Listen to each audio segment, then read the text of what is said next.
बाटी पकइल बा ऐसन कढ़ाई कपड़ा के भीतर से देता दिखाई बाटी पकइल बा ऐसन कढ़ाई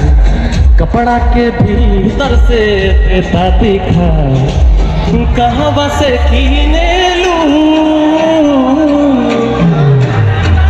लागता कि तू घर ही सिएलू हीरोइन हीरोइन बनाना पिएलू कहता दुखिया नशा में जिएलू बताओ ना भूले please Abhishek Gupta 22 underscore let's go